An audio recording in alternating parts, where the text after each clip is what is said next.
ये कठपुतली जो बैठे हुए हैं, इन कठपुतलियों को और हमारे मुल्क के एस्टैब्लिशमेंट को ये पता है और एहसास है कि जिस दिन इमरान खान ने बाहर आ जाना है, मुकदमे तो ख़त्म होने ही होने हैं, तो ये हुकूमत का खात्मा हो जाएगा। इन्होंने कुछ ना कुछ तो ऐसी हरकत की है जिसके इफेक्ट्स उनके ऊपर आए हैं। कि पीटीआई का या इमरान खान का दुश्मन है राना सनाउल्लाह, वो खुद कह रहा है कि हाँ जी ये पोलिटिकल इंजीनियरिंग हुई है, ये गलत सजाएँ दी गई हैं, उनकी कोई कानूनी हैसियत नहीं है। अस्सलाम वालेकुम, मैं हूं सरदार लतीफ़ खान और आप देखें GN+। नाज़रीन, इस वक्त मेरे साथ मौजूद हैं शुएब शाहीन साहब मौजूद हैं, पाकिस्तान तहरीक इंसाफ के सीनियर रहनुमा हैं।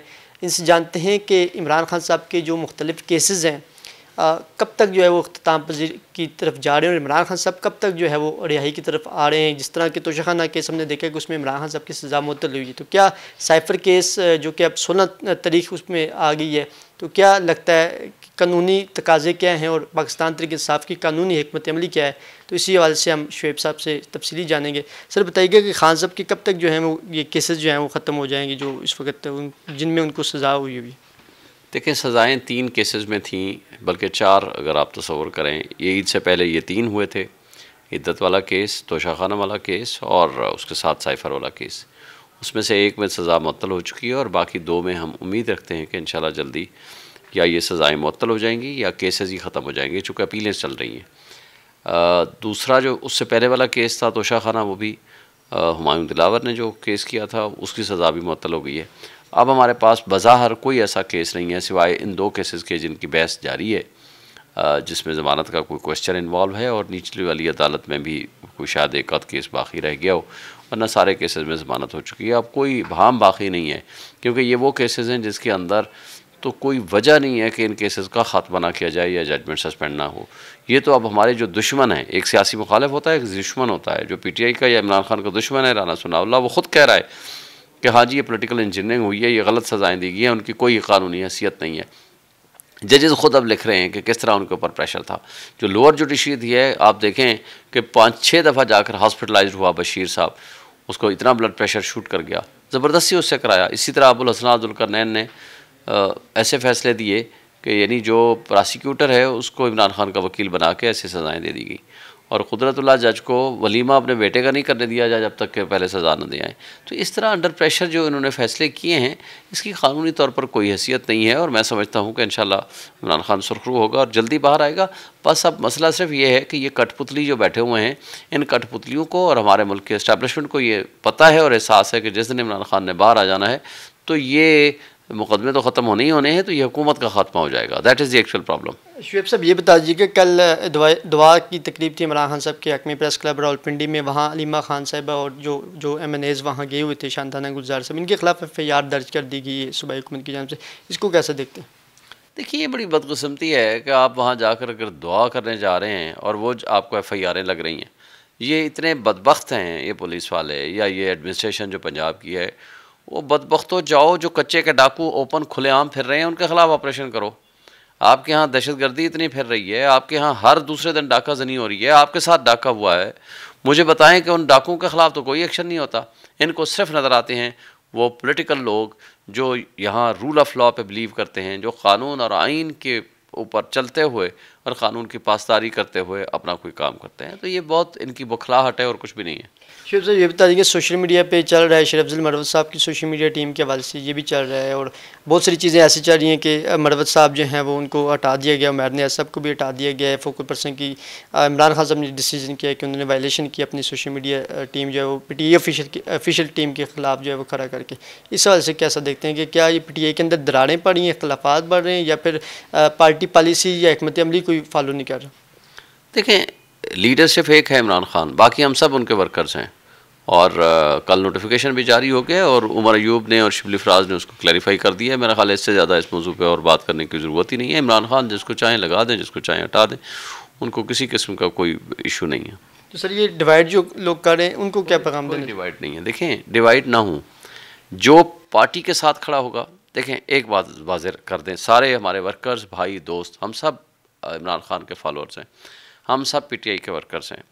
जो शख्स पार्टी पॉलिसी की वायलेशन करता है, जो पार्टी में दरारें डालता है, वो पार्टी का साथ लॉयल नहीं है। बस इस एक प्रिंसिपल को समझ लें। मेरा इख्तलाफ होगा, मैं पार्टी के अंदर बैठ के बात करूँगा, मेरा इख्तलाफ होगा, मैं कोर कमेटी में बैठ के बात करूँगा। मैं अगर बाहर आकर के कोई ऐसी बातें करूँगा जो मैं अपने किसी भी भाई के ख़िलाफ़ कोई भी कहा कोई है, तो इसका मतलब है कि मैं पार्टी के साथ लॉयल नहीं हूँ। मैं पार्टी में दरारें डाल के दुश्मनों को या मुखालफों को एक मैं रीज़न देना चाहता हूँ कि वो हमारे ऊपर तनकीद करें और हमारे कारकुनों को मायूसी की तरफ लेकर जाएँ। सर ये बताएं कि इंतखाबी धांधली के ख़िलाफ़ ईद के बाद जो है वो आपकी पार्टी भरपूर एहतजाज करने जा रही है और पिशीन में जो है पहला जलसा होगा, सदका साहब ने फरमाया था। ये बताएं कि ईद के बाद क्या सियासी पार्टियों को भी दावत दी जाएगी, जिसमें जमात इस्लामी है, फजल रहमान साहब हैं, इन सबको आप लोग दावत दें? और ग्रैंड अलायंस का कहा जा रहा है कि ग्रैंड अलायंस बनेगा इस मौजूदा हुकूमत के ख़िलाफ़, तो क्या मौजूदा हुकूमत के ख़िलाफ़ ग्रैंड अलायंस बनाने में आप लोग कामयाब हो जाएंगे? देखिए, ग्रैंड अलायंस तकरीबन फॉर्मेशन उसकी हो चुकी है, उसको फ़ाइनल स्टेजेस और फाइनल टचेस देनी हैं और उसके लिए हमारी गुफ्तगू शुनीद जारी है और इंशाअल्लाह ताला आपको ये एक सरप्राइज़ मिलेगा। ये सारी जो 5-6 जमातें हैं, जिसमें जमात इस्लामी भी है, पख्तूनख्वा मिल्ली पार्टी भी है, अख्तर मैंगल की पार्टी भी है, सुन्नी इत्तेहाद कौंसिल पहले ही हमारे इत्तेहादी हैं, अल्लामा राजा नासिर अब्बास साहब हमारे इत्तेहादी हैं MWM वाले। तो ये सारे मिलके तो जब हमारे साथ चलेंगे इंशाअल्लाह ताला एक बहुत बड़ी तहरीक होगी और इस तहरीक को रोकना मुमकिन नहीं रहेगा मौजूदा। सर कल एक डॉक्टर जो आसम साहब हैं उनका एक चल रहा है स्टेटमेंट, जिसमें वो कह रहे हैं कि बुशरा बीबी साहिबा को जहर की कोई तस्दीक नहीं हुई, कोई ऐसी शवायद नहीं मिली जिससे ये तासर जाए कि उनको जहर दी गई। तो इस सवाल से क्या कहेंगे, क्या जो इमरान खान साहब ने और जो बुशरा बीबी साहिबा ने जो सहाफ़ियों से गुफ्तगू जेल में की थी तो उसमें वो वाज़ेह कह रहे हैं कि उनको जहर दी गई थी, तो क्या ये एक खाली प्रोपेगेंडा है या वाकई उनको जहर दी गई थी? देखें, एक चीज़ है कि अगर हार्पिक खाने में मिला दिया गया तो उसका असर कितने दिन रहना है, क्या उसको 1 दिन के लिए रहना है, हफ्ते के लिए रहना है, 2 दिन के लिए रहना है, 4 दिन के लिए रहना है। और दूसरी बात, उन्होंने अभी टेस्ट का लिखा है, टेस्ट तो अभी रिज़ल्ट ही नहीं आए। और तीसरी बात यह है कि जब वो उन्होंने ख़ुद उसमें कहा है कि उनका पेट भी ख़राब है, उनके होंठों पे उसके असरात हैं, उनके आँखों पे असरात हैं, उनके जिस्म पे असरात हैं, तो यही असरात ही होते हैं ना।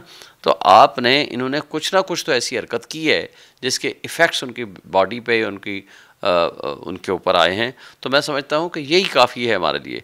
लेकिन अब हमने उसकी जो शिकायत की है कि जो कुछ हमें समझ आया है या नज़र आया, हमने उसकी शिकायत कर दी है। एंड टाइम पे मेडिकल चेकअप के बाद भी इस नतीजे पे पहुँचे हैं कि वो कह रहे हैं अब निस्बतन बेहतर है। डॉक्टर ने जो ये कहा है उसको ट्रू कंटेक्स्ट में आप सुनने, मैं ख़ुद भी कल सुन रहा था, उसने कहा जी अब निस्बतन बेहतर है और इनकी ये शिकायत हैं, और वो जो शिकायत हैं वो वही हैं जो आप इस तरह की सिचुएशन में जहर देने की सूरत में होती है। लेकिन कितने दिन तक उसका असर रहता है, that is the actual thing. Sir मेरे आपसे आखिरी 2 क्वेश्चन ये हैं कि आपके कारकुनान ये आवाज़ उठा रहे हैं कि उमर सरफराज चीमा साहब को जो है वो पार्टी की जो लीडरशिप है वो उस तरह आवाज़ नहीं उठा रही, उनके केस नहीं लड़ रही, ना ही उनकी रिहाई के लिए कोई इक़दामात कर रही है, बल्कि अपने आप में लगे हुए हैं, कोई फोकल पर्सन बनने में की दौर में लगा हुआ है और अपने ओहदों और अपनी सीटों और मीडिया और सोशल मीडिया खेल रहे हैं। सर इसमें कितनी सदाकत है कि जो लोग इस वक्त जेलों के अंदर हैं, PTI के कारकुनान है या उमर सरफराज चीमा साहब हैं, का बढ़कर कि ये मुतालबा है कि उमर सरफराज चीमा साहब को तो बिल्कुल ही साइड लाइन कर दिया लीगल टीम ने, क्या ये इसमें कितनी सदाकत है? क्या आप लोग कोई आवाज़ नहीं उठा रहे उनके लिए? बिल्कुल हम आवाज़ उठा रहे हैं, मैंने आज सुबह ही उसके लिए ट्वीट किया है। तो बात ये होती है कि जो लीगल फ़ाइट है वो भी जारी है और आपको पता है कि जजेस कंप्रोमाइज़्ड हैं जो उनको इंसाफ नहीं दे रहे, और आपको पता है कि जिस तरह उनके ख़िलाफ़ मुकदमात बनाए गए हैं और जिस तरह उनके साथ ट्रीटमेंट की गई है, हम थ्रू आउट उनके लिए आवाज़ उठा रहे हैं। हम अपनी बहनों और ख़वातीन के लिए आवाज़ उठा रहे हैं। सनम के साथ जो कुछ किया है, आलिया हमज़ा के साथ उन्होंने जो कुछ किया है, दूसरे मुकदमों में बंद कर दिया गया, खदीजा शाह के साथ जो कुछ करते रहे हैं, डॉक्टर यास्मीन राशिद के साथ इन्होंने जो कुछ किया है, जो इवन बीमारी की हालत में और जो वो गिरे हैं या उनके ऊपर तशद्दुद हुआ है, वो परवेज़ इलाही के लिए हमने आवाज़ उठाई है। और हम तो देखें, हम हर उस शख्स के लिए जिन्होंने कुर्बानियाँ दी हैं इस पार्टी के लिए या कुर्बानियाँ दे रहे हैं अभी तक, और वो मज़लूम हैं इस वक्त, पार्टी के वो विक्टिम हैं, वो सबसे बड़ा हमारा एसेट भी हैं, वो हमारे हीरो भी हैं। हम उनके लिए आवाज़ उठाएंगे, उठा रहे हैं और इंशाल्लाह आइंदा भी ये सिलसिला हमारा जारी रहेगा।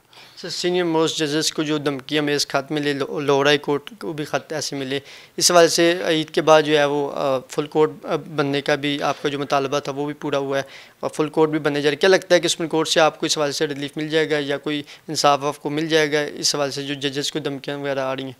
जी बिल्कुल, हम बजा तौर पर ये समझते हैं कि इंशाल्लाह हमें इंसाफ मिलेगा। और देखें, जजेस जो हैं 25 करोड़ आवाम के लोगों के हुकूक़ के ज़ामिन हैं। अगर वो अपने हुकूक़ का तहफ़्फ़ुज़ नहीं कर सकते, अपनी फैमिली के हुकूक़ का तहफ़्फ़ुज़ नहीं कर सकते, तो वो पब्लिक को क्या तहफ़्फ़ुज़ देंगे? तो मैं समझता हूँ कि this is the high time कि अब अदलिया की आज़ादी के ऊपर कोई कंप्रोमाइज़ नहीं होना चाहिए। सारे जजेस की ये ज़िम्मेदारी है, ये तारीख़ उनको किस अल्फाज में याद रखेगी, इन्होंने इनके फ़ैसले इसके ऊपर इसकी डिटर्मिनेशन इनके फ़ैसलों के ऊपर होगी।